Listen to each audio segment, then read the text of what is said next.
Imagine a boy born on a rugged island, speaking broken French with a thick Italian accent, bullied by aristocrats and dismissed as a nobody. Yet within him burned a fire so intense that it would eventually melt the crowns of Europe and rewrite the very laws of human existence. This is not just the story of a general, but the birth of a legend named Napoleon. Born on the 15th of August 1769 in the small coastal town of Ajaccio on the island of Corsica, young Napoleon Bonaparte entered a world that was still reeling from the violent transition of power, as France had only recently seized the island from the Republic of Genoa. He was the second of 8 surviving children born into a family of minor nobility that possessed more pride than wealth. His father Carlo was a man of legal training and shifting loyalties who eventually secured a place among the French aristocracy to protect his family's future. But it was his mother, Letizia Ramolino, whose iron-fisted discipline and stoic resilience truly forged the boy's character. She was a woman who had followed the Corsican resistance fighters into the mountains while pregnant with him, and her strength became the silent foundation of his entire life. At the age of 9, the small and scrawny Napoleon was sent away from his home to the military school at Brienne-le-Château in mainland France, where he was immediately treated as a foreigner and an outcast. He spoke no French upon arrival, and even after learning the language he retained a thick Corsican accent that made him the target of relentless bullying from the sons of the French elite. He retreated into the solitude of the school library, where he spent his days devouring the works of Plutarch and the campaigns of Alexander the Great and Julius Caesar. He saw himself as a modern-day Spartacus, trapped in a society of snobs, and he began to channel his loneliness into a fierce intellectual competitiveness. He was a prodigy in mathematics and geography, seeing the world through the lens of geometry and strategic positioning. When he was promoted to the prestigious École Militaire in Paris, he specialized in artillery because it was the one branch of the service where technical skill mattered more than high birth or family connections. His time in Paris was marked by the sudden death of his father, which left the young Napoleon as the de facto head of the family and burdened him with financial debts that he spent years trying to repay. He lived on a single meal a day, wearing worn-out uniforms and spending his meager salary on books rather than the wine and women his peers enjoyed. In 1789, the world changed forever when the Bastille fell and the fires of the French Revolution began to consume the old order. Napoleon did not immediately join the revolutionaries, but instead returned to Corsica to play a dangerous game of local politics. He dreamed of becoming a great patriot for his island, but he soon clashed with the Corsican leader, Pasquale Paoli, who viewed the Bonapartes as traitors to the nationalist cause. Forced to flee his homeland with his mother and siblings in 1793, he landed in France as a penniless refugee with a deep-seated hatred for the old aristocratic system that had rejected him. The revolution provided the chaos he needed to rise, as the Republican government was desperate for capable officers who weren't afraid to shed blood. At the siege of Toulon, he found his first real stage, where he noticed that the British and Spanish fleets were vulnerable to land-based artillery. He spent days and nights personally directing the placement of cannons and leading charges against the enemy forts, even after being stabbed in the thigh with a bayonet. When the Royalists surrendered and Toulon fell the name, Bonaparte was whispered in the corridors of power in Paris for the first time. He was promoted to brigadier general at the age of 24, but his rise was nearly cut short by the fall of Maximilien Robespierre during the Reign of Terror. He was arrested and imprisoned as a suspected Jacobin sympathizer, sitting in a dark cell and wondering if his head would be the next to fall into the basket of the guillotine.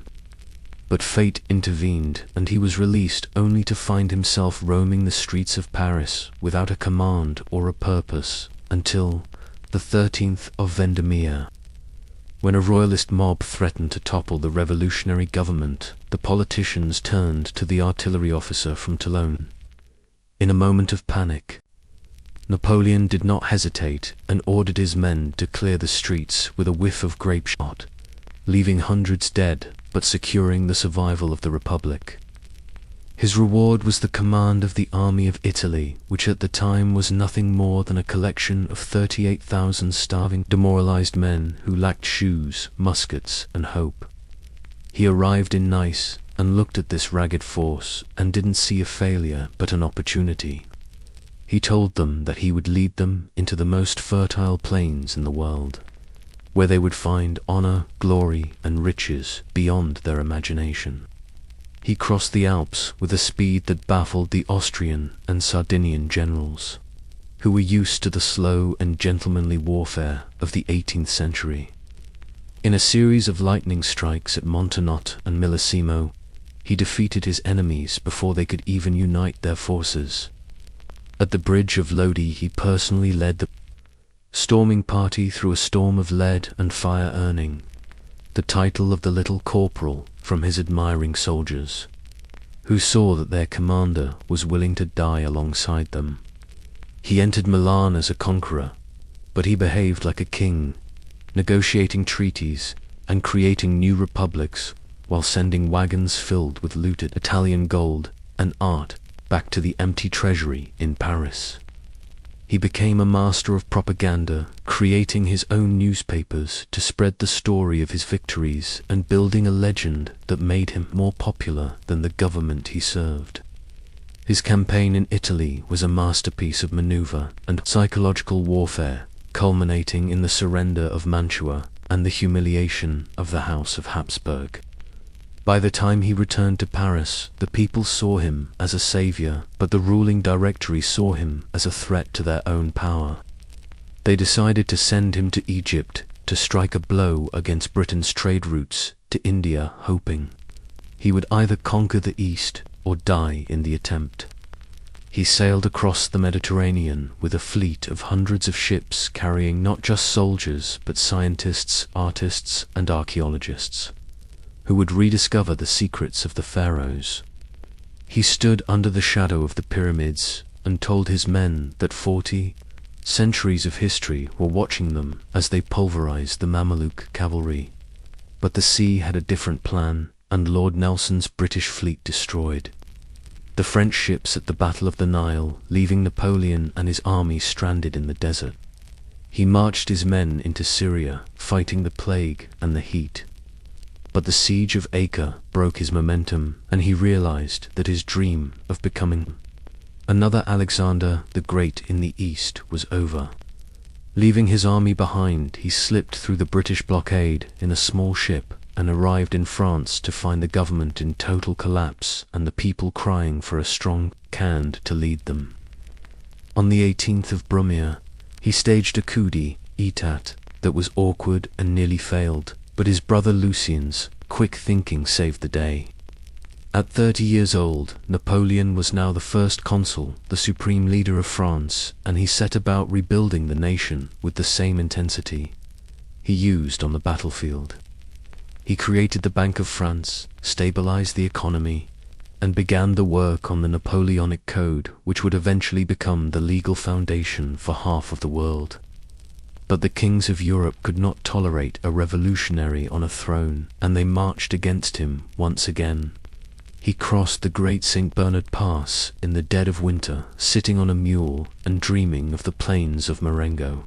where he would nearly lose his life before a final charge saved the day and cemented his power forever. He made peace with the church and the royalists, but he knew that as long as his star was rising, the rest of the world would try to pull it down. In 1804, in a ceremony of unimaginable grandeur at Notre Dame Cathedral, he took the imperial crown and placed it on his own head, declaring himself the Emperor of the French. He was no longer a Corsican, outsider, or a revolutionary. general, but a monarch who aimed to rival the glory of ancient Rome, and the stage was now set for the ultimate conflict that would decide the fate of humanity for the next 1,000 years. The crown of the empire was not a resting place, but a declaration of war against the old world that viewed Napoleon as a monstrous usurper of divine right. As 1805 dawned, the kings of Europe, led by the tireless gold of England, began to weave the Third Coalition together with Russia and Austria as its primary blades. Napoleon realized that his dream of invading Britain across the Channel was impossible after the shifting winds of naval politics and the looming threat on his eastern borders, so he turned his grand army away from the sea and marched them with a speed that left his enemies gasping for air. He invented a new way of moving men by dividing his army into independent corps, each capable of surviving on its own, but all moving like parts of a single clock toward the Danube River. He trapped the Austrian general Mack at Ulm by surrounding him so completely that an army of 30,000 surrendered without tow. A major battle, but the real storm was gathering on the plains of Moravia, where the Russian Tsar Alexander I had arrived with his gargantuan legions. Napoleon stood on the field of Austerlitz and surveyed the Pratzen Heights, where he saw the Allied army outnumbering him and filled with the arrogance of ancient blood. He deliberately weakened his right flank to lure the Allies into attacking him there and watched through the morning mist as the Russian bear took the bait, emptying their center to crush his seemingly vulnerable wing.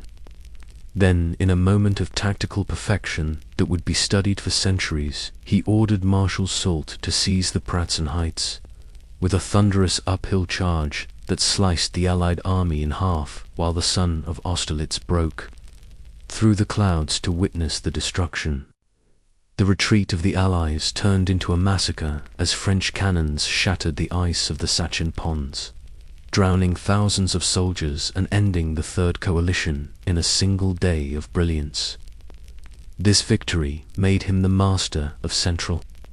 Europe, but it also ignited a deep fire of resentment in Prussia, which had remained on the sidelines during the slaughter at Austerlitz. In 1806, the Prussian King Frederick William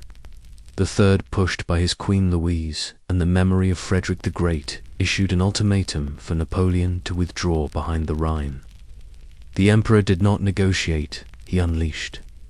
a lightning campaign that pulverized the Prussian military machine in just 14 days at the twin battles of Jena and Austerlitz, where he and the Iron Marshal Davout destroyed the pride of the Prussian aristocracy.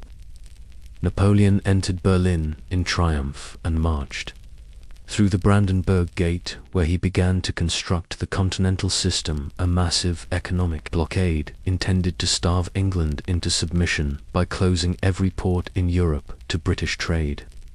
However, the war was not yet over, as the Russian army was still in the field, and the winter of 1807 brought a new kind of misery in the mud and snow of Poland. At Eylau, Napoleon faced a storm of lead and snow in a battle so brutal that it ended in a bloody stalemate, leaving the Grand Army shaken by the sheer ferocity of Russian resistance. It was only at Friedland in the summer heat that he finally caught the Russians with their backs to the river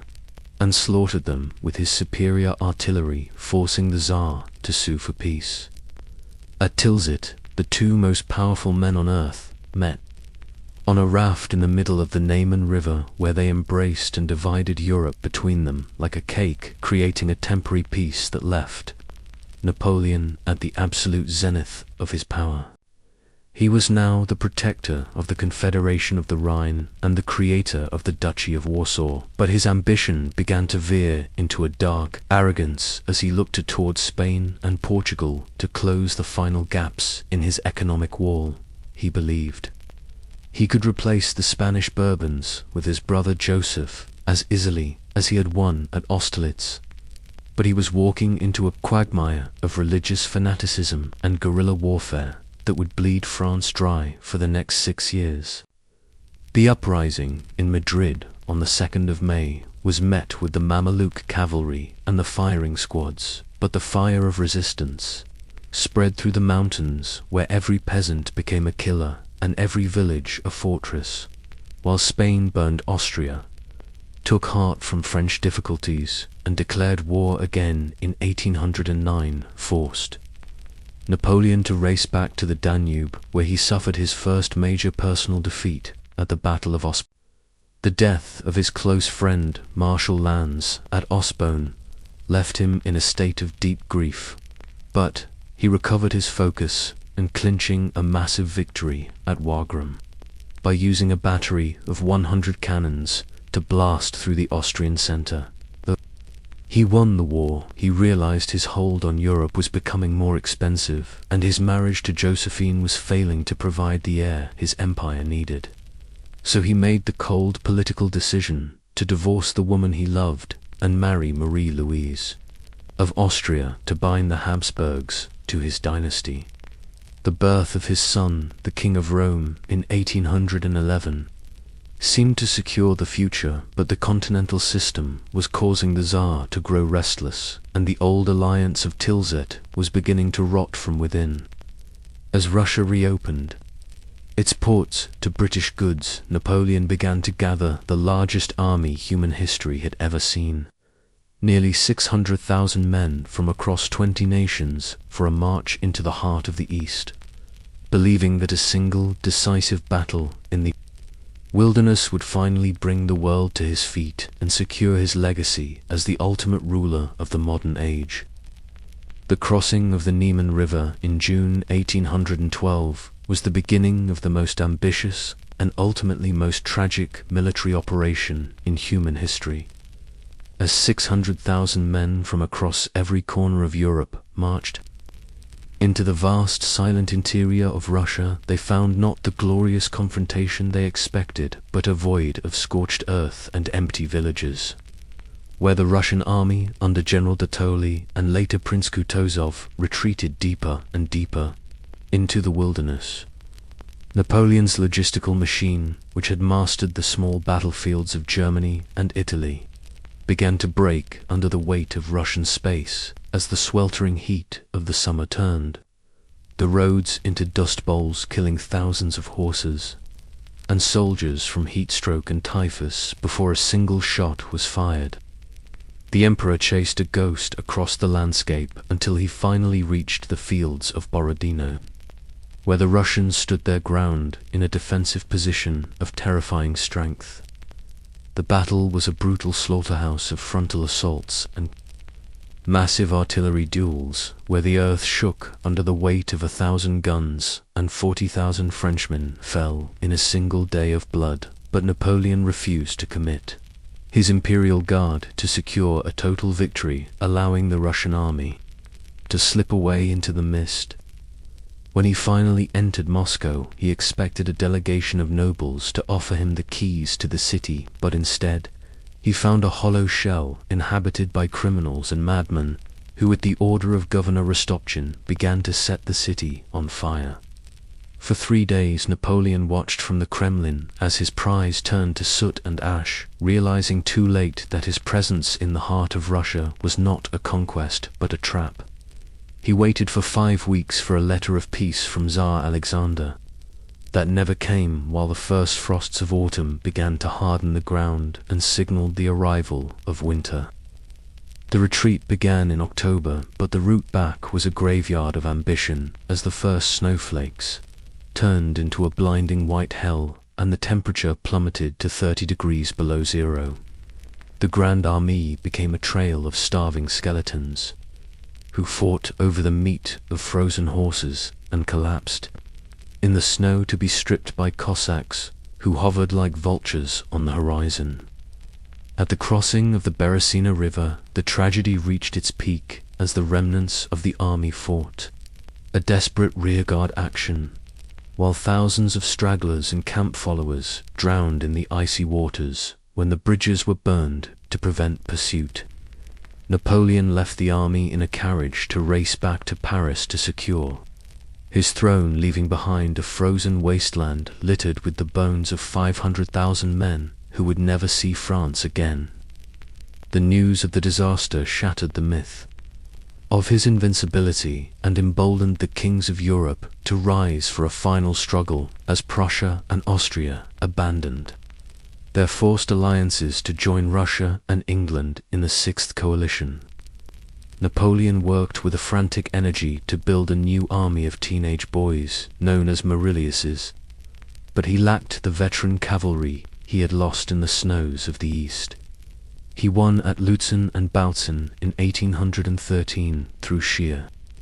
tactical brilliance, but his enemies were now using the Trachenberg plan, avoiding him and crushing his marshals bit by bit. The climax arrived at Leipzig in the Battle of Nations, where 500,000 men clashed in the largest battle before the 20th century, until the betrayal of his Saxon allies and the premature blowing of the bridge over the Elster River forced him into a disastrous retreat. He was pushed back to the very borders of France, with his empire crumbling and his own family members like Murat betraying him to save their crowns. He stood now with his back to Paris, prepared to fight a miraculous defensive campaign against overwhelming odds, while the shadows of the Bourbon kings began to stretch across the land he had once ruled as an absolute god of war. The year 1814 began, with the sacred soil of France itself becoming the final battleground as the massive Allied armies of the Sixth Coalition poured over the frontiers, from the north and the east, to crush the man they now called the disturber of the world's peace. Napoleon stood with his back to Paris, with a tiny force of exhausted veterans and raw recruits who had barely learned to march, yet he conducted a defensive campaign that historians still regard as a masterpiece of military science, moving with a speed that reminded his enemies of the young general who had conquered Italy 20 years earlier. He struck the overconfident Allied columns again and again at Camp Albert, Chateau Thierry and Vauchamps, winning 4 major battles in just 6 days and leaving the commanders of Russia and Prussia in a state of terrified confusion. He was a ghost that haunted the banks of the Marne and the Seine, appearing where he was least expected and shattering superior forces through sheer tactical maneuvering. But no matter how many Allied soldiers he killed, 10,000 more seemed to cross the Rhine every week to replace them. While the emperor was occupied in the east, his marshals were growing weary of the endless slaughter, and his ministers, like the cunning Talleyrand, were already opening secret negotiations with the Allied leaders to secure their own positions in a post-Napoleonic world. The final blow came when the Allied armies made a daring dash for Paris, knowing that the capture of the capital would end the war,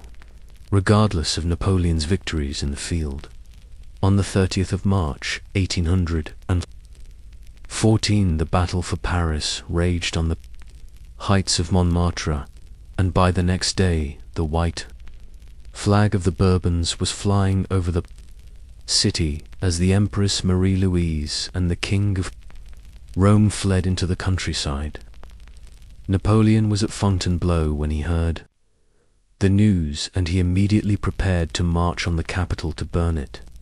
rather than let it remain in Allied hands. But his marshals, led by Ney, finally refused to follow him, telling the emperor that the army would no longer obey his commands to destroy the heart of France. It was a mutiny of the spirit that hurt him more than any Russian bayonet, and on the 6th of April he sat at a small table and signed his unconditional abdication, ending the empire he had built on the blood of millions. In a moment of utter despair, he attempted to take his own life by drinking a vial of poison he had carried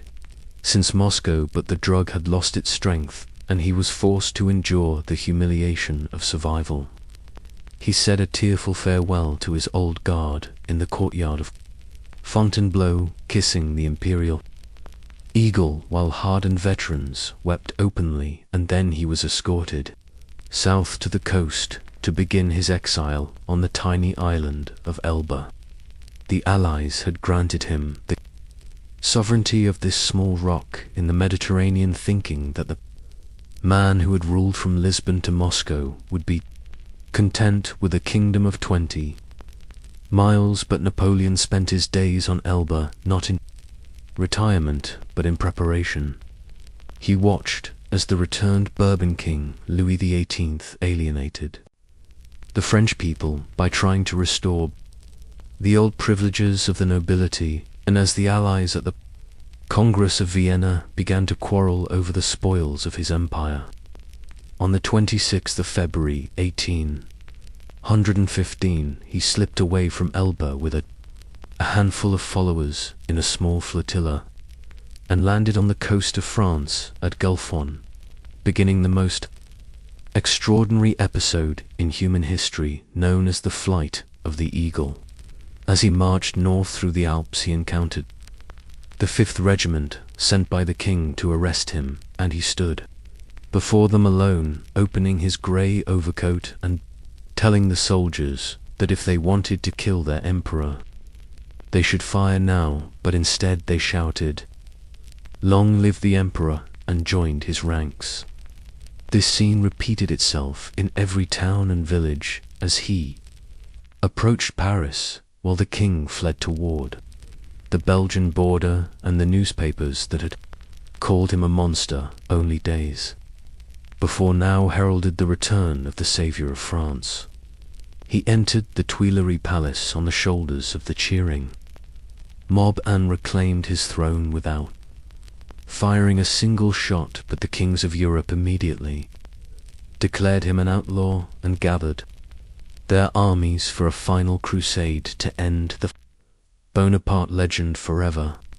Napoleon knew he had only a few weeks to organize a new army and strike before the massive weight of Russia and Austria could reach him, so he marched north into Belgium to confront the British under Wellington and the Prussians under Black. He was older now and suffering from illness, but the fire of ambition still burned as he sought to separate his enemies and win one final decisive victory at the crossroads of Waterloo that would force the world to let him rule in peace. The Belgian rain fell in a relentless torrent on the night of the 17th of June, 1815, turning the fields around the village of Waterloo into a swamp of thick mud that would decide the fate of the world. Napoleon sat in a small farmhouse, clutching his stomach in pain and waiting for the ground to dry so he could deploy his massive artillery batteries, which were the backbone of his tactical system. This delay proved to be his undoing, as it gave the defeated Prussian army under the indomitable Blucher time to regroup and march toward the sound of the guns, while the British Duke of Wellington stood firm on the ridge of Mont Saint-Jean with an army of redcoats and allied troops. The battle began late in the morning with a thunderous roar of cannons as Napoleon launched a massive assault on the farmhouse of Hougoumont to draw Wellington's reserves, but the British line held with a stubbornness that frustrated the Emperor's plans. For hours the fields were a slaughterhouse of charging cavalry and shattering musket fire as Marshal Ney led the French horsemen in desperate waves against the unbreakable British squares that stood like islands of red in a sea of steel. Napoleon watched through his glass as the afternoon sun began to dip and the dark columns of the Prussians appeared on his right flank like a shadow of doom. In a final, desperate gamble to save his crown, he sent in the undefeated Imperial Guard, the legendary immortals who had never known retreat, but as they marched up the ridge, through a storm of grape shot, they were met by a devastating volley from the hidden British Guards, and for the first time in history, the cry of the Guard is retreating, echoed through the French ranks. The Grand Army collapsed into a panicked rout, and Napoleon fled the field as the sun set on his empire and his life as a conqueror. He returned to Paris, finding no support from the politicians or the people who were exhausted by 2 decades of constant warfare and the endless tax of blood, so he abdicated for the second time in favor of his son. He hoped to escape to America to start a new life as a scientist or a country gentleman, but the British Royal Navy blocked every port, and he was forced to surrender to the captain of the Bellerophon, throwing himself on the mercy of his most constant enemy. The British cabinet took no chances this time, and declared him a prisoner of state, deciding to send him to the most remote place on earth, the desolate volcanic rock of St. Helena in the middle of the South Atlantic Ocean, thousands of miles from any continent.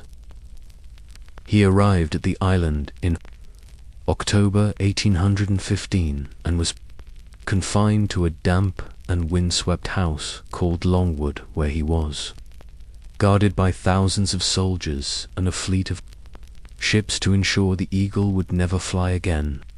He spent his final years fighting a war of words against his captor, the petty and bureaucratic Governor Hudson Lowe, while dictating his memoirs to his loyal companions. LAS cases and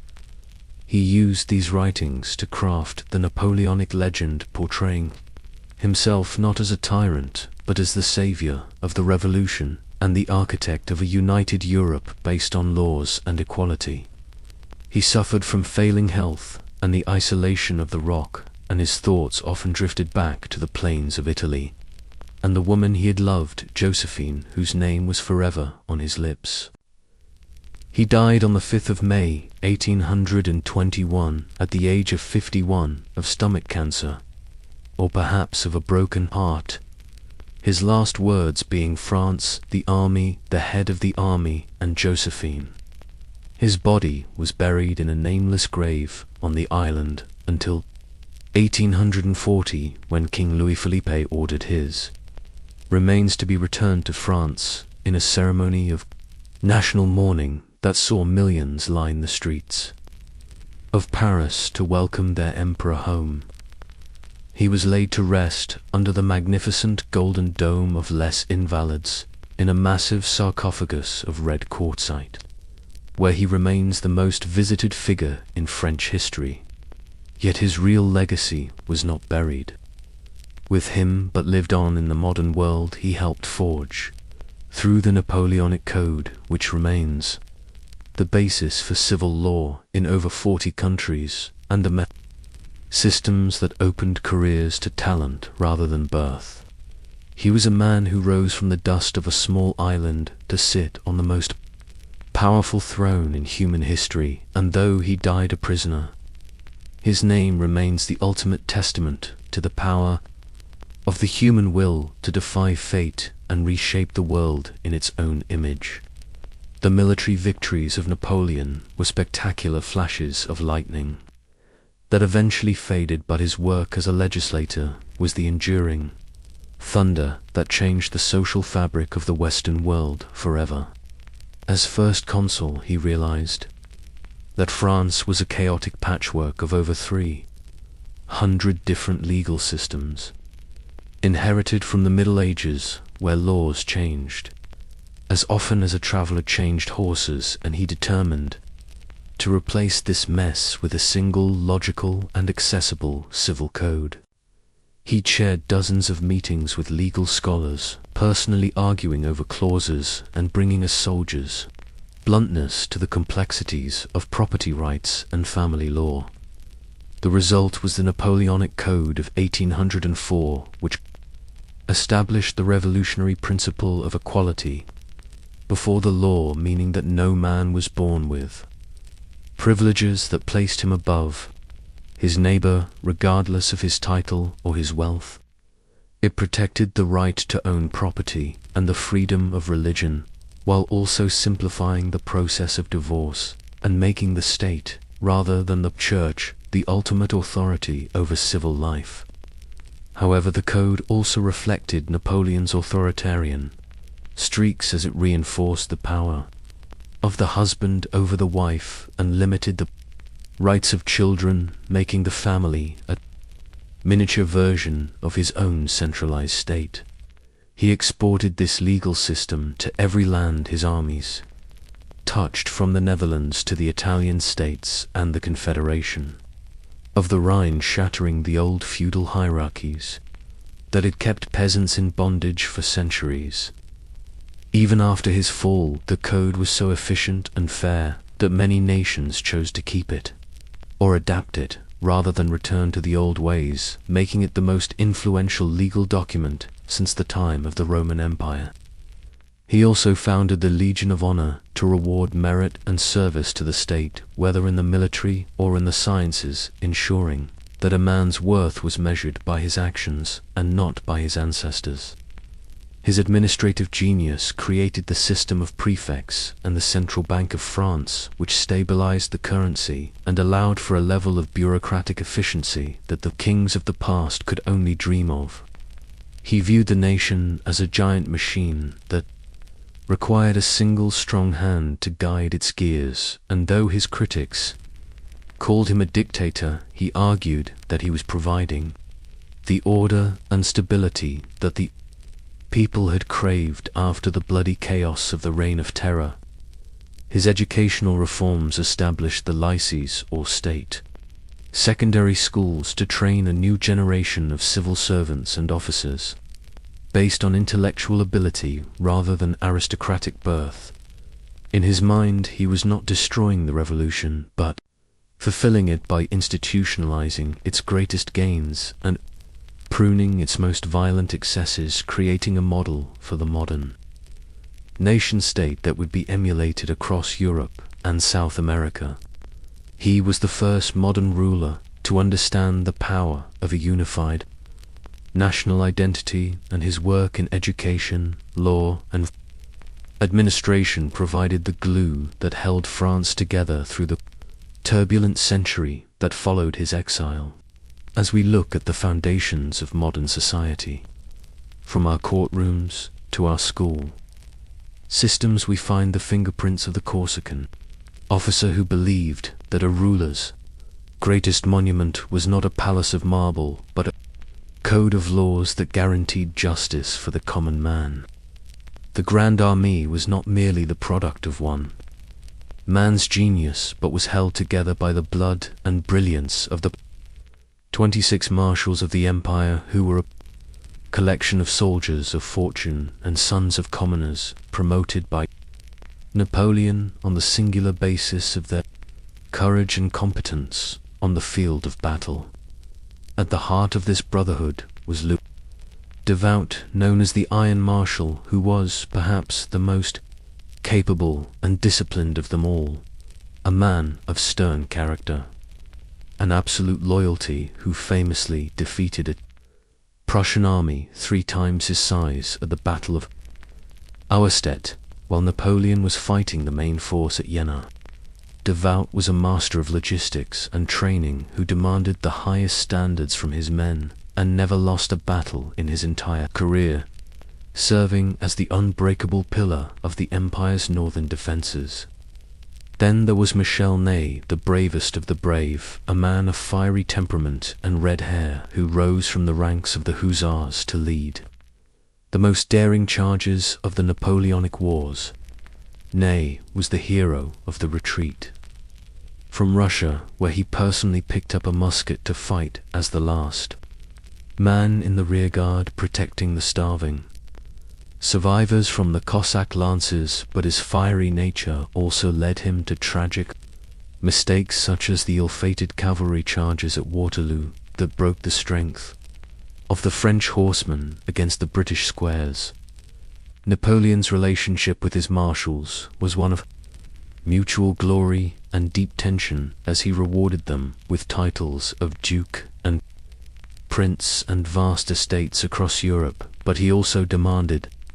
a level of obedience that many of these proud men found suffocating.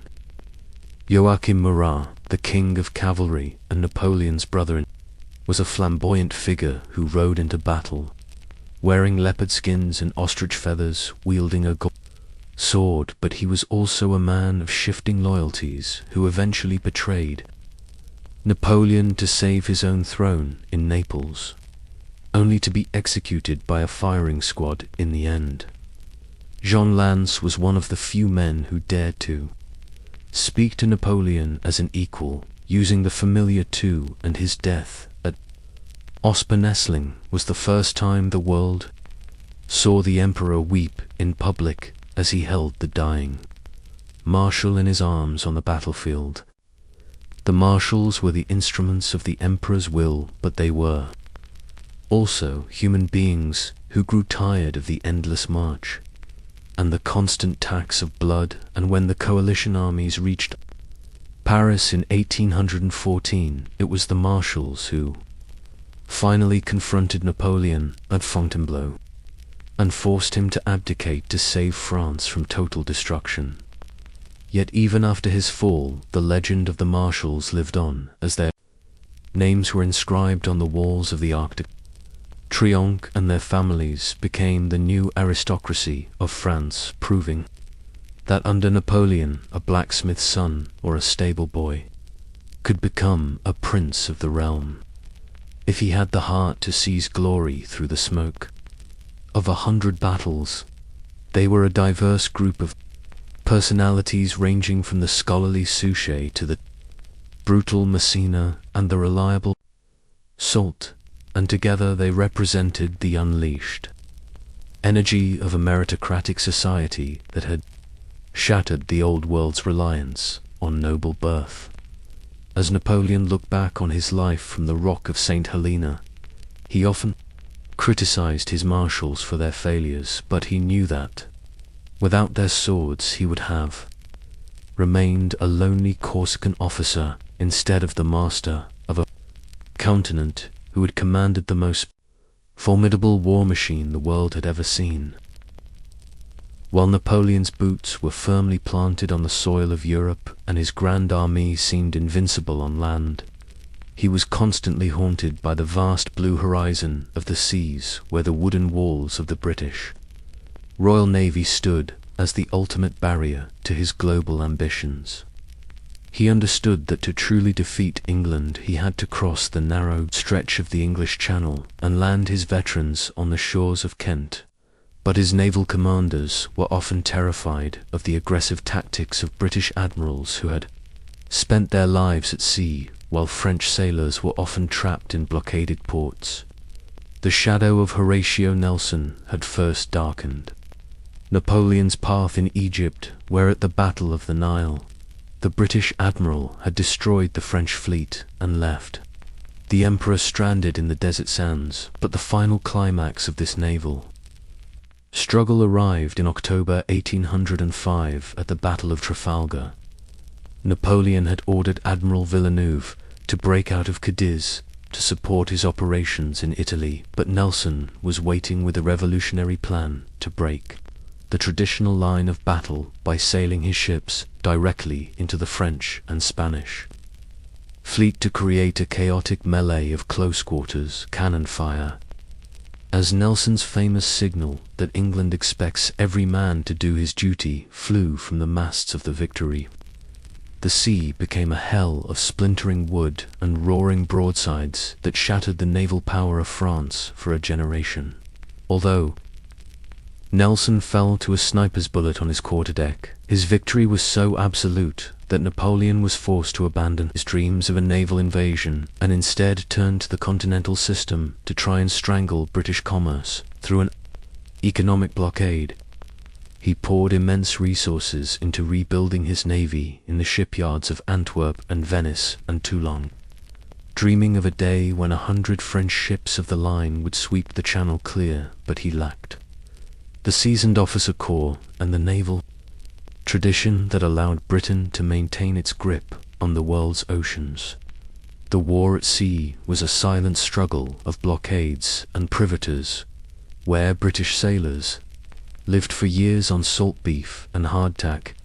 to ensure that not a single French merchant ship could reach the open ocean without a fight.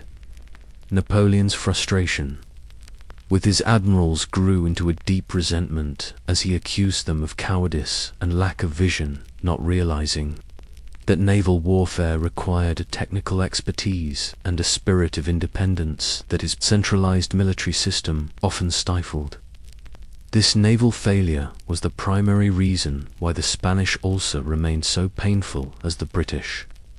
were able to land supplies and troops under Wellington with total impunity, while French reinforcements had to march thousands of miles across hostile mountains. Even during his march to Moscow, Napoleon was constantly checking the news of the sea, hoping for a victory that would never come, as the Royal Navy remained the silent guarantor of European resistance against his continental tyranny. His inability to master the waves meant that England remained a safe haven for his enemies and a bank for the coalitions that would eventually bring him down. And as he sat in his cabin on the way to St. Helena, he looked at the British sailors with a mix of admiration and hatred, knowing that it was the salt water and the oak of England that had finally extinguished his imperial sun. Behind the thunder of the cannons and the complex maps of the battlefield, there existed a man of intense and often fragile emotions, who sought a sanctuary in the hearts of the women he loved, but his role as emperor forced him to treat even his most private desires as instruments of state policy. The great passion of his life was Josephine de Beauharnais, a sophisticated and older widow of the Revolution, whom he met as a young and lonely general, and whom he married in a whirlwind of desire, just days before departing for his first Italian campaign. His letters to her from the front were filled with a raw and almost desperate longing as he begged her to join him and accused her of coldness, while she remained in Paris, enjoying the social life of the capital and often indulging in her own affairs, which left Napoleon humiliated and hardened when he finally discovered the truth. Yet, despite her infidelities, Josephine became his most trusted advisor and the only person who could calm his volcanic rages, as she possessed a grace and a social tact that the blunt Corsican lacked, helping him win over the old aristocracy and the skeptical politicians of Paris. When he was crowned emperor in 1804, he insisted on crowning her with his own hands in a gesture of public devotion that shocked the court, but the shadow of the future was already looming over their palace at Malmaison, because Josephine was unable to provide the one thing the empire required above all else, which was a male heir to secure the Bonaparte bloodline on the throne of France. Napoleon's sisters and brothers, who had always hated the Creole outsider, constantly pressured him to divorce her, and though he resisted for years, the cold logic of dynastic survival eventually overcame his personal affection. In 1809, in a heartbreaking ceremony where both wept openly, they signed the papers of divorce, and Napoleon announced to the nation that his sacrifice was for the sake of the people, while he continued to provide Josephine with a magnificent lifestyle and a palace until the day she died. He then turned his eyes to the royal houses of Europe to find a bride who would legitimize his reign and bind his enemies to his cause, eventually settling on Marie-Louise, the young daughter of the Austrian emperor, who had been raised to view Napoleon as an antichrist and a monster. The marriage was a cold strategic transaction, but to Napoleon's surprise, he grew deeply fond of his new empress, who was dutiful and fertile, giving birth in 1811 to a son known as the King of Rome, who was intended to be the future master of a united Europe. But Marie-Louise never shared the deep soul connection he had with Josephine, and when his fortunes turned in 1814, she refused to join him in exile instead, returning to Vienna with their son, whom Napoleon would never see again. As he sat in the damp rooms of St. Helena, he reflected on the two women who had defined his rise and fall, knowing that Josephine was the star of his youth, who understood his heart, while Marie-Louise was the illusion of his power, who abandoned him when the sun set. He kept Josephine's portrait in his room until his final breath, and her name was the last to leave his lips, as if he were trying to return to the only person who had truly loved the man and not just the emperor. The expedition to Egypt was not merely a military campaign designed to strike at the heart of the British Empire, but was also a massive scientific and cultural crusade that aimed to unlock the secrets of an ancient world that had been buried under the desert sands for 4,000 years. Napoleon brought with him a battalion of over 160 scholars, including mathematicians and chemists and naturalists and artists, who were collectively known as the savants, and whose mission was to record every monument and animal and plant in the valley of the Nile. As his soldiers fought the Mamelukes at the Battle of the Pyramids, the scholars were busy measuring the heights of the stone giants and sketching the mysterious hieroglyphics that decorated the tombs of kings, whose names had been forgotten by time. The most significant discovery of the entire expedition occurred in 1799, when a lieutenant named Pierre-Francois Bouchard found a dark stone slab near the town of Rosetta, which contained a royal decree written in 3 different scripts, including ancient Greek and Demotic, and the elusive hieroglyphics themselves. This Rosetta Stone would eventually become the key that allowed Jean-Francois Champollion to crack the code of ancient Egyptian writing and transform our understanding of human history from a series of myths into a documented timeline of civilization. Napoleon himself was fascinated by the intellectual possibilities of the East and founded the Institute of Egypt in Cairo, where he sat with his scholars to discuss everything from irrigation systems to the possibility of a canal connecting the Mediterranean and the Red Sea. He viewed himself as a modern successor to the enlightened conquerors of the past, like Alexander the Great, who carried knowledge alongside their swords, and he insisted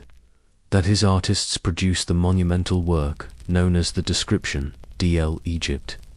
which remains one of the most comprehensive studies of a single country ever published.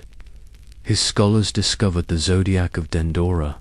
and explored the ruins of Thebes and Karnak, bringing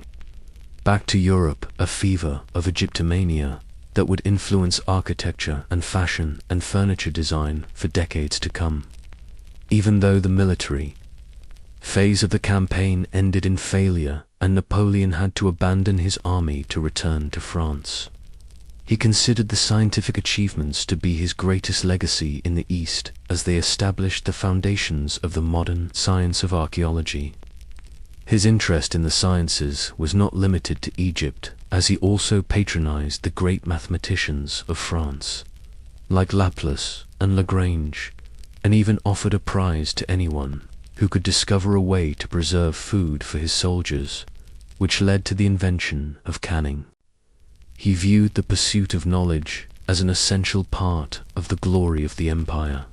and believed that a ruler who encouraged the arts and sciences would be remembered long after his battles were forgotten. As he sat in the damp rooms of St. Helena, he often spoke with his companions about the wonders of the Nile and the hidden wisdom of the pharaohs, knowing that even if his empire had crumbled, the Rosetta Stone and the volumes of his scholars had secured his place in the intellectual history of the world as a man who had not only conquered lands, but had also conquered the darkness of the unknown. As the military genius of the Grand Army secured the landmass of Europe from the Baltic to the Mediterranean, Napoleon turned his attention to his most elusive and resilient enemy, England, by launching a massive economic offensive known as the Continental System, which was a total blockade of British trade, designed to ruin the nation of shopkeepers and force them to the peace table through the slow strangulation of their industry and commerce. He issued the Berlin and Milan decrees, which declared the British islands to be in a state of blockade and prohibited any neutral or allied vessel from docking in any port under French control, effectively turning the entire continent into a closed market that he believed would eventually cause the collapse of the pound and ignite a social revolution in the streets of London. He viewed the war not just as a conflict of bayonets, but as a battle of banknotes and manufacturing power, where the silk of Lion and the beet sugar of France would replace the colonial goods of the British Empire. But his ambition far exceeded the technical realities of his time, as the Europeans were addicted to British coffee and tobacco and cotton textiles, which led to an explosion of smuggling on an unprecedented scale across the rugged coasts of Holland and the secret coves of the Adriatic. Napoleon was forced to create a vast army of customs officials and secret police to hunt down illegal goods, burning mountains of British cloth in public squares, and even searching the wardrobes of his own ministers, who often wore smuggled English flannel under their French silk uniforms. The system became a heavy burden on his allies, who saw their own economies ruined, while the prices of everyday goods skyrocketed, and the lack of British industrial machinery slowed the modernization of European factories, making the blockade as much a cage for the continent as it was a weapon against the islanders. England responded by issuing the Orders in Council, which authorized the Royal Navy to seize any ship trading with France and her allies, leading to a global maritime conflict that eventually pulled the young United States into the War of 1812 and forced Britain to find new markets in South America and Asia. Napoleon's obsession with enforcing the system led him to intervene in Portugal and Spain, where his armies were sucked into a quagmire that drained his treasury and his seasoned troops, while the silence of Russia became increasingly defiant. As Tsar Alexander realized that the blockade was destroying the Russian grain trade and impoverishing his own nobility, the continental system was the primary engine of the eventual collapse of the Napoleonic peace, as it forced the emperor into ever more aggressive territorial expansions and administrative overreaches that turned his former admirers into resentful subjects who waited for the first sign of weakness to reclaim their economic freedom. As he looked back from St. Helena, he admitted that the system was a double-edged sword that had wounded France as much as it had threatened England, but he maintained that it was the only way to challenge the naval tyranny of a nation that used its gold to buy the blood of Europe's kings, while he fought for the independence of the continental mind. The heart of Napoleon's power lay not in the marble halls of Paris, but in the dusty boots and sun-beaten faces of the Grand Army, a fighting force that was arguably the most professional and spiritually united military machine the world had ever seen since the legions of ancient Rome. It was a melting pot of over 20 different nations, where Polish lancers and Italian infantry and German light troops marched alongside the French corps, all bound together by a cult of personality that centered on the little corporal who walked among them and shared their muddy bivouacs, and remembered the names of veterans who had served him since the Bridge of Lodi. The life of a soldier in the Grand Army was a cycle of grueling marches that often covered 30 miles a day, as Napoleon famously remarked that he won his battles with the legs of his soldiers rather than their bayonets, and these men carried everything they owned in a heavy cowhide pack, including their spare shoes and their white bread, and their cartridges and the small treasures they looted from the palaces of Europe. Food was a constant struggle, as the army lived primarily off the land through a system of requisitioning that was often indistinguishable from plunder, meaning that a soldier's survival depended on his ability to find a hidden cellar of wine or a stray pig in a deserted German village, while the officers looked the other way as long as the men were ready to fight when the drums rolled. The tactics of the Grand Army were revolutionary, as they relied on the order mixed, which combined the massive shock power of heavy infantry, columns with the flexibility of thin firing lines and the deadly accuracy of skirmishers known as voltigeurs, who moved ahead of the main body to pick off enemy officers and sow chaos in the ranks. When the moment of decision arrived, Napoleon would unleash his heavy cavalry, the cuirassiers, who were giants in steel breastplates, on massive horses, whose charge sounded like 1,000 hammers, hitting an anvil and could shatter any infantry formation that was not fast enough to form a defensive square. The spirit of the army was fueled by the carrière ouverte aux talents, where every private carried a marshal's baton in his knapsack and knew that bravery on the field could lead to a promotion or the cross of the Legion of Honor, regardless of his family background or his education level.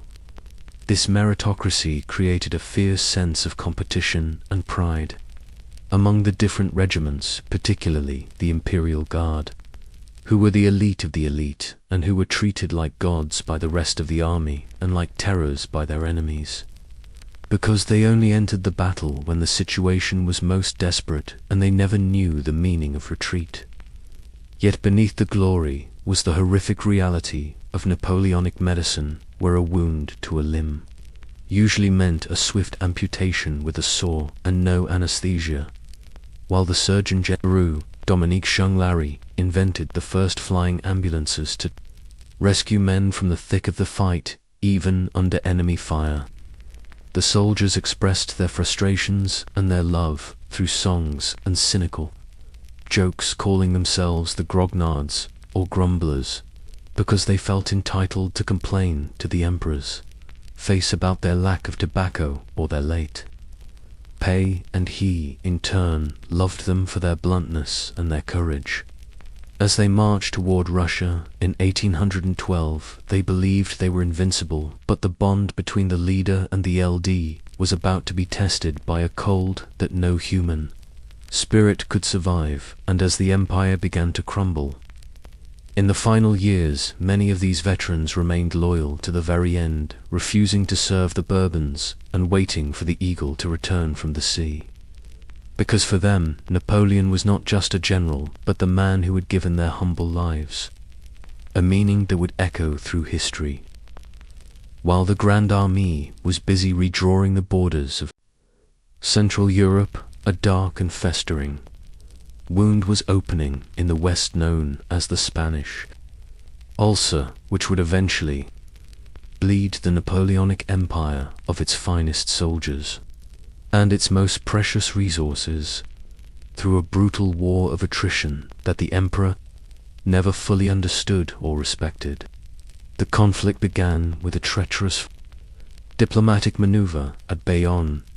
where Napoleon forced the Spanish Bourbons to abdicate and placed his brother, Joseph Bonaparte, on the throne of Madrid, believing that the Spanish people would welcome the Enlightenment and the abolition of the Inquisition with open arms, but he instead ignited a fire of nationalistic and religious fury that turned every village and mountain pass into a death trap for French troops. On the 2nd of May, 1808, the streets of Madrid ran red with blood as the populace rose against the Mameluke cavalry, and though the insurrection was crushed with firing squads that inspired the haunting paintings of Goya, the news spread like a plague across the peninsula, triggering a resistance that was not led by generals, but by priests and peasants and local junta. The French were horrified to find that they were no longer fighting a professional army that followed the gentlemanly codes of 1800th century warfare, but an invisible enemy that struck from the shadows and vanished into the hills, leading to the birth of the word guerrilla or little war, where supply lines were cut and messengers were murdered and French stragglers were tortured with a ferocity that shocked the hardened veterans of Austerlitz. Napoleon was forced to intervene personally in late 1808 leading 200,000 men across the Ebro to restore his brother to Madrid, and for a moment it seemed his legend would prevail as he smashed the formal Spanish armies, but he was pulled away by the threat of a new war with Austria,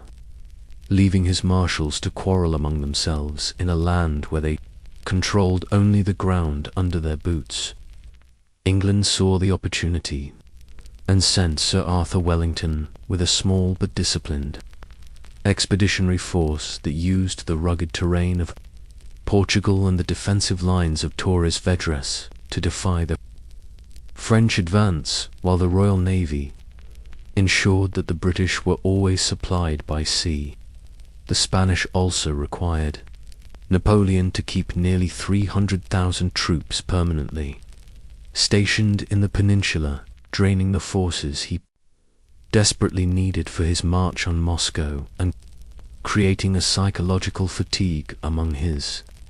officers who hated the constant threat of an invisible knife in the dark. The war in Spain became a theatre of horrific atrocities on both sides, where French reprisals only fueled more hatred, and the lack of a central government meant that there was no king to surrender, and no treaty that could bring peace as long as a single invader remained on Spanish soil.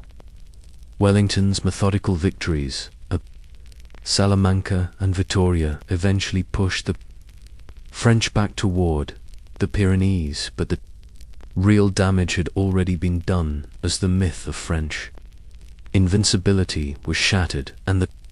people of Europe saw that even the greatest conqueror could be humbled by a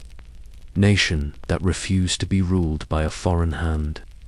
As Napoleon sat in the damp rooms of St. Helena, he admitted that it was the Spanish War that had destroyed him, as it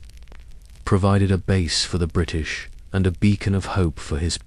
enemies while distracting him during the most critical moments of his reign, proving that no amount of military genius can overcome the collective soul of a people determined to be free at any cost. To understand the fall of Napoleon, one must look beyond the French perspective and into the minds of the men who dedicated their lives to pulling him from his throne, including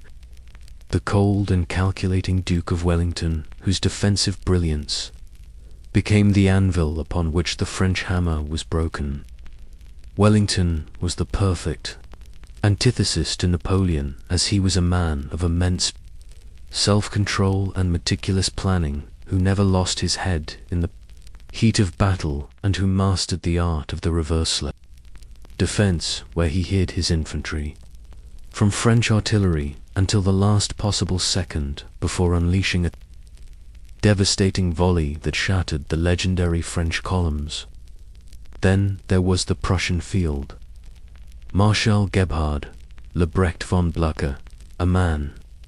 who was nearly 70 years old and who hated Napoleon with a visceral, an almost mad intensity that drove him to rise from his bed even when he was injured or sick to lead his hussars against the man he called the tyrant of Europe. Blucher was known as Marshal Forwards because his only strategy was to attack, and though he lost many battles, he never stayed defeated, always regrouping and returning to the fight with a grim determination that eventually provided the decisive hammer blow at Leipzig and Waterloo. In the east stood Tsar Alexander I of Russia, complex and mystical figure who moved from being Napoleon's admirer at Tilsit to becoming his most implacable foe, viewing himself as the soul of Christendom, tasked with saving the world from the secular Antichrist of the Revolution. Alexander understood that he could not defeat Napoleon in a fair fight, so he used the vastness of the Russian landscape and the stubbornness of his serfs to lead the French into a trap of snow and ash that destroyed the Grande Armée without the need for a tactical masterpiece. These leaders were supported by the bottomless treasury of England and the diplomatic cunning of men like Metternich of Austria, who wove together the coalitions that slowly surrounded France and turned Napoleon's own tactics against him by refusing to fight him directly and instead targeting his less capable marshals. They realized that Napoleon's empire was a house of cards that depended entirely on his personal prestige, and by denying him a decisive victory and dragging him into a prolonged war of attrition, they were able to exhaust the manpower of France and turn the people of Germany and Russia against the invader. As the Allied armies entered Paris in 1814, they did not come as liberators, but as victors who were determined to restore the old order and ensure that the name Bonaparte would never again be whispered with hope by the common people of Europe. Yet even Wellington admitted that the presence of Napoleon on a battlefield was worth 40,000 men, and the Allies remained in a state of constant fear until the very end, knowing that as long as the eagle was alive, their own crowns were never truly secure on their heads. As the dust settled over the broken ruins of the First Empire, the Allied bayonets brought back the aged and gout-ridden Louis the 18th from his exile in England to sit upon a throne that he had not earned. The Bourbon Restoration was a period of profound cultural friction as the king attempted to walk an impossible line between the old world of aristocratic privilege and the new world of revolutionary equality, but his followers, the ultra-royalists, were less cautious and began to demand the return of their lost lands and the purging of the Napoleonic officers from the army, which created a deep and bitter resentment in the hearts of the veterans who had bled for the eagle from Lodi to Borodino. Napoleon watched all of this from his miniature kingdom on Elba, where he maintained a tiny court and a tiny army, while his spies informed him of the growing unpopularity of the Bourbons and the cracks appearing in the alliance at the Congress of Vienna, where the victors were quarreling over the spoils of Poland and Saxony like vultures over a carcass. He realized that the French people were growing nostalgic for the glory of the past, and that the soldiers still wore the tricolour cockade under their white royalist uniforms. So on the 26th of February 1815, he made the daring decision to gamble everything on one final flight. He slipped past the British naval patrols in a small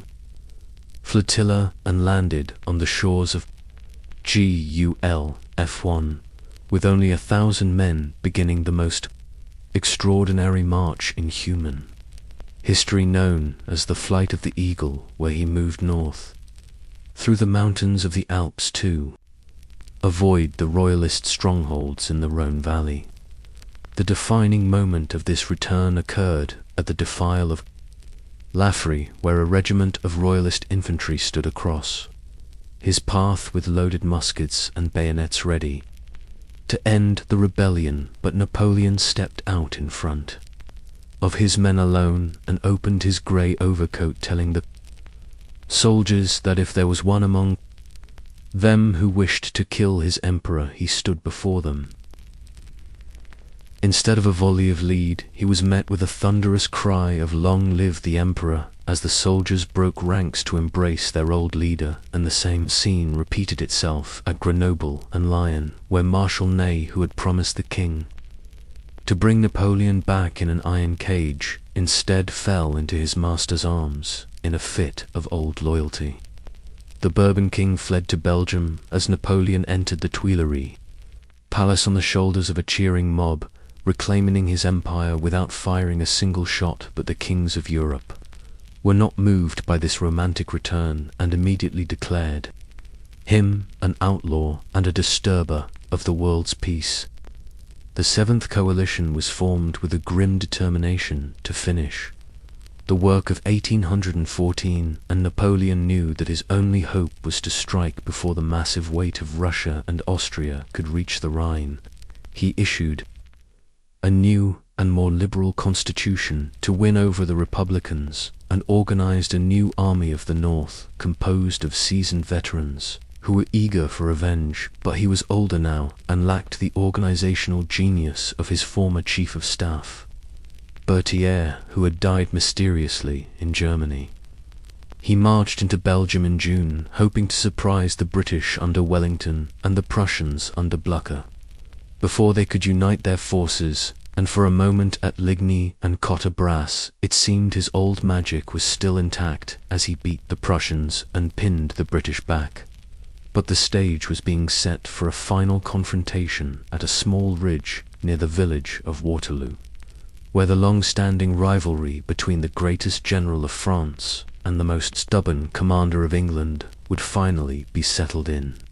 A storm of lead and iron that would end the age of Napoleon forever. The dawn of the 18th of June 1815 was a grey and soggy affair, as the fields of Belgium were,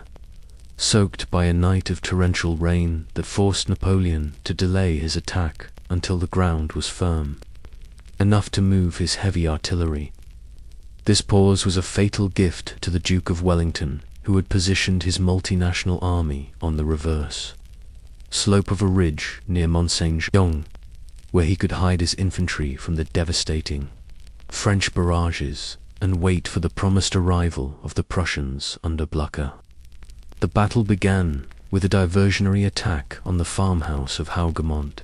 which turned into a brutal struggle for every door and orchard, but the British Guards held the position with a tenacity that frustrated the Emperor's plans to draw away Wellington's centre. As the afternoon progressed, Napoleon launched a massive infantry assault by Derlin-S Corps, which was shattered by a sudden and ferocious charge of the British. Heavy cavalry in the fields became a chaos of screaming horses and clashing steel, where the French cuirassiers, in their gleaming breastplates, threw themselves against the unbreakable British squares. Marshal Ney, mistakenly thinking the British were retreating, led 10,000 cavalrymen in wave after wave of desperate charges, but they were broken against the hedge of bayonets and the steady volleys of the redcoats, who stood firm in the mud, while the Emperor watched the horizon with growing dread as the dark columns of the Prussians finally appeared on his right flank. Napoleon was forced to commit his reserves to hold back the Prussian tide, and in one final and desperate act of the drama, he unleashed the Imperial Guard, the undefeated veterans of 100 battles, to break Wellington's line before it was too late. As the Guard marched up the ridge through a storm of grapeshot, they were met by a devastating surprise volley from the British foot guards, who had been lying down in the tall grass, and the sight of the Guard retreating for the first time in history sparked a wave of panic that turned the French army into a disorganized mass of fugitives. Waterloo was not just a military defeat, but a total collapse of the Napoleonic system as the Emperor fled back to Paris, finding the politicians and the people no longer willing to sacrifice more blood for his lost cause. He abdicated for the second time, hoping to escape to America to study the sciences, but the Royal Navy's blockade was a cage of oak and iron that forced him to surrender to the captain of the Bellerophon, where he asked for the protection of British law. The Allied leaders decided that Europe would never be safe as long as he was within reach of a shoreline, so they sent him to the most desolate rock in the South Atlantic, the island of St. Helena, where the weather was as harsh as his captors. He spent his final years in a damp house called Longwood, fighting a war of memoirs and words with the bureaucratic Governor Hudson Lowe, while the world he had redrawn began to settle back into the old ways of kings and borders. He died in May 1821, his last thoughts being of the army and the woman he loved, Josephine, but his story did not end. With his breath as the Napoleonic legend grew in the hearts of the French people until his remains were returned in 1842 rest under the dome of less He remained a man who had challenged the heavens, and though he fell, his ghost would continue to haunt the monarchs of Europe for a century, reminding them that the spark of meritocracy and law he had ignited could never be fully extinguished by any storm of lead. The transition from the master of Europe to the prisoner of St. Helena was a descent into a quiet and damp purgatory, where the only battles left to fight were those of the mind, and the memory against the suffocating bureaucracy of his British captors. Napoleon arrived at the desolate rock in 1815 and was eventually settled at Longwood House, a former cowshed that was infested with rats and plagued by the eternal Atlantic fog which bit into his bones and mirrored the grey isolation of his soul. He was guarded by a garrison of 3,000 soldiers and a constant naval patrol to ensure that no rescue mission from America or France could ever reach him. But his greatest antagonist was the governor, Sir Hudson Lowe, a man of rigid rules and little imagination, who insisted on calling him General Bonaparte rather than Emperor, and who restricted his movements with a pettiness that Napoleon countered with a fierce intellectual defiance. The Emperor turned his prison into a stage where he dictated his memoirs to his loyal companions Las Cases and Monthalen and Gurgod, carefully crafting the Napoleonic legend for future generations by portraying himself as a man of peace who was forced into war by the greed of kings, and as the true champion of liberty and the Enlightenment, who had sought only to unify Europe under a common code of laws. He spent his days gardening and reading and debating the great campaigns of history, while his health began to fail due to the damp climate and a hereditary stomach cancer that was perhaps exacerbated by the stress of his fall and the silent grief of being separated from his son and his wife Marie-Louise, who had long since abandoned him for the comforts of the Austrian court. He became a symbol of romantic suffering for the liberals of Europe, who viewed his exile as a crime against the spirit of the age, and he used his final years to ensure that his voice would reach across the ocean and inspire the revolutions of the future. As he grew weaker, he often spoke of Josephine as if she were waiting for him in the shadows, and he meticulously planned his final will, distributing his remaining treasures to those who had stood by him and expressing his wish to be buried on the banks of the Seine among the French people he had loved so well. On the 5th of May, 1821, surrounded by a few weeping friends, he breathed his last breath, leaving the rock of St. Helena behind to enter the realm of eternal myth, where he would remain the most scrutinized and debated figure in the history of the modern world. The death of Napoleon did not extinguish his presence in the world, but instead triggered the birth of the Napoleonic legend, a powerful political and cultural force that would dominate the 19th century, as his memoirs from St. Helena were published and read with a religious fervor by a generation that found the restored Bourbons to be dull and oppressive. His story was transformed into a secular gospel of meritocracy, where any man, regardless of his birth, could rise to the highest heights through his own will and talent, and his image was found in every cottage and workshop across France as a silent protest against the return of the old order. The desire to bring his body back to France became a national obsession, and in 1840 King Louis Philippe, seeking to harness the emperor's popularity for his own shaky regime, negotiated with the British for the return of the ashes. On a cold and snowy December day, millions of people lined the streets of Paris to watch the magnificent funeral procession as the emperor's remains were carried on a golden chariot to the Church of Les Invalides, where he was laid to rest in a massive sarcophagus of red quartzite under the golden dome. This event was not just a funeral, but a second coronation that proved the Bonaparte name still possessed a magic that no amount of time or exile could destroy. And it paved the way for his nephew Louis Napoleon to eventually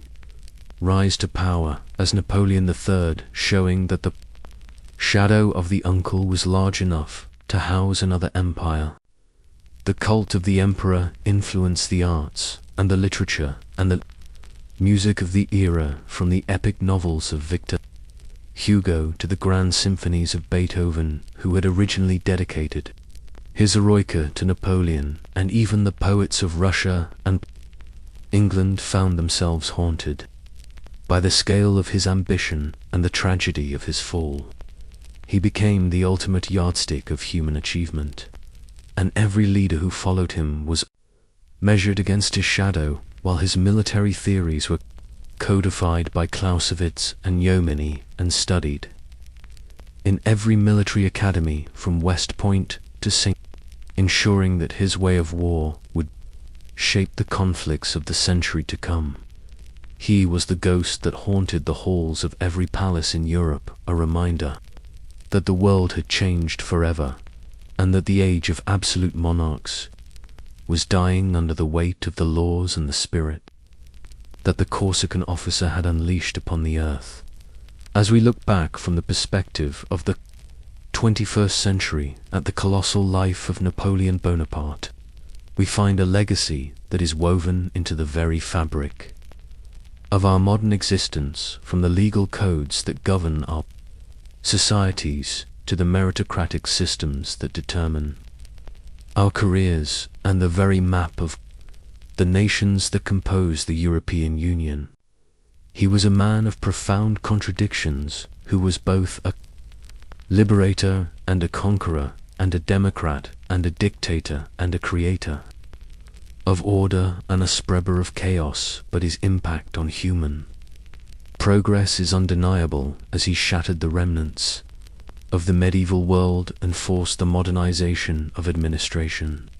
and education and infrastructure across a continent.